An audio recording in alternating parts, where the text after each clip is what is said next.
Okay, so there's a lot that happened before that prepped me for it.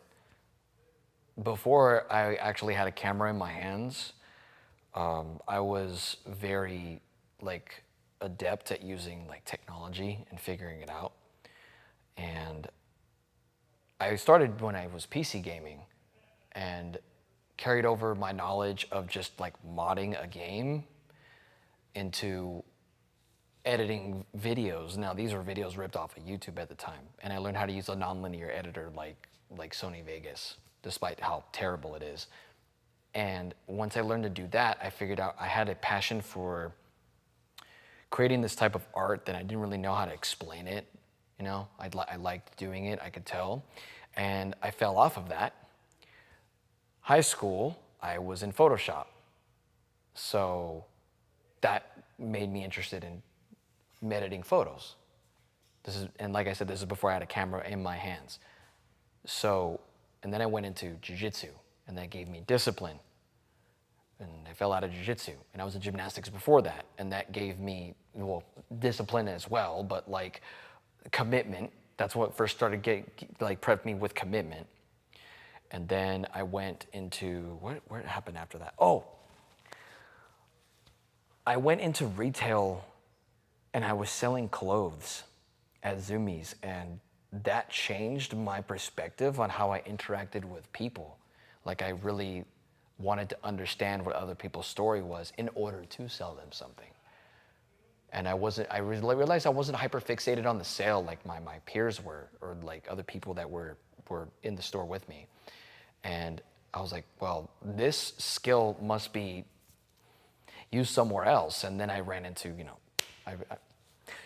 I ran into Edward, and then I had a camera in my hands, and I just figured, like, why does this feel right? Why does it feel like I should be doing something related to this? So I taught myself. I cultivated all this like knowledge and skill literally in my room, like on my downtime when I wasn't at work. And it was impulsive almost. Like I wasn't doing it because I wanted money. I wasn't doing it because I felt like I had to. There was just something pushing me, and I couldn't explain what it was. I was just interested. And that curiosity blossomed into like this semi-obsession for like, not for perfection in general, but for striving for perfection. And I liked hearing people's stories. I liked seeing what they like to do. I resonated with them. And then I felt like, well, I have this power. I want to tell their story. I want to tell their experience. My gift, my experience, is to project other people's experiences so that everybody watching a screen can essentially sympathize or empathize even with somebody even more, because most of the time we're surrounded with propaganda that's meant to shape our perspective of people in a certain way that's more two-dimensional than it is three-dimensional. Like it's just a flat surface you're looking at. This is the caricature they build, and that's it. And you don't see the human behind the profession, or the human behind or the passion behind what their mission is essentially. And now that I've sunk my teeth into this for so long, you start thinking about the philosophy of things once you've been doing them long enough. And I think that this whole profession revolves around concepts. Philosophy made everything. It made math, it made linguistics, it made wars be fought and won and lost in history, right? And then that carries over into our job too, because like if you want to think about it, scribes used to do our job. That's what scribes did. They documented everything. That's what we're doing, but we just have modern technology for it. So that essentially is what brought me here. Unbeknownst to me, figuring out what I'm good at made me feel like I have a purpose, and then my purpose happens to be giving other people a platform to tell other people about their purpose, which is what I'm interested in ultimately, essentially. What were a few trials and tribulations you had to go through? So there is no main, there's many. So I think the biggest issues I dealt with was the lack of having any sort of purpose. I'd like to say from my perspective that my family didn't really understand what I was interested in and wasn't really supportive of it. So I didn't have an interior support system in my family unit, so it had to come from inside of me, which made it a little bit more difficult because, when you have just yourself, it's hard. Then I struggled with relationships, and by the second relationship I had and it not working out made me feel like just not wanted. If that makes sense. And then I had financial hardship because I was working jobs that just didn't really lead anywhere. Of course, they gave me skills that I can use. But like when I didn't know they would be useful now, but I see why it was necessary in the past.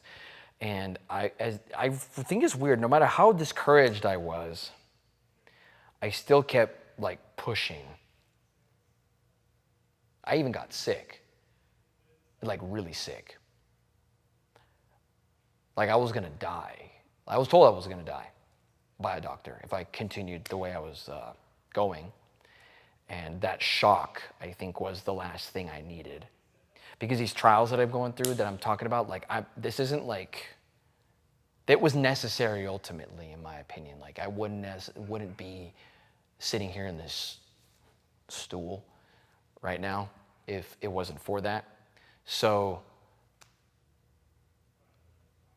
what I'm saying is, what was the last thing I was talking about? You could just cut this part out. The last trial I went through was my sickness, and then me having to adapt and figure out how to not only deal with but overcome that sickness was the last mental block that I removed, and then that just unlocked this entire I want to say black library of just inner knowledge about myself that just made my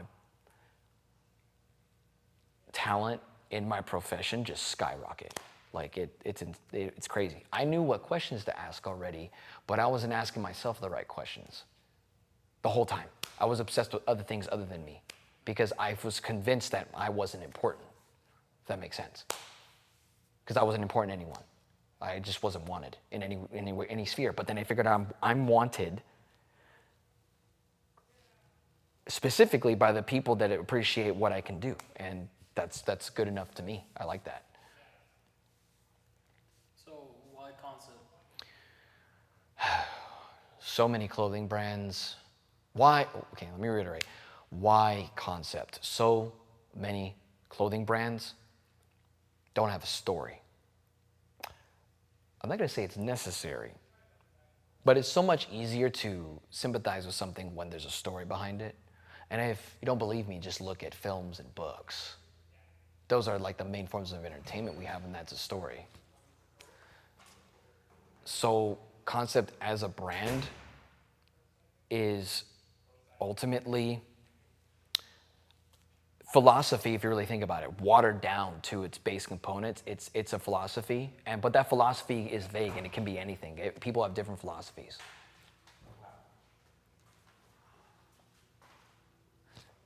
I'm going to reiterate that. Concept as a brand watered down to its base components is a philosophy, but that philosophy is vague because anyone can insert their own philosophy because that's what drives them as an individual. So Concept is about the individual. It's not about the perception of the individual either. It's about what their ideology is. But what is an idea? Idea and concept are almost synonymous, right? But a concept is your philosophy. Whereas an idea is more like a noun. Like it can be a tangible thing. You can manifest it, but that concept is a personality that this person is internalized in their head. So why should you even have to ask why? It's like objectively not better, but it brings people together. It's not showboaty. This is about telling people's story essentially, and we're all about it. We want to hear it. So, yeah.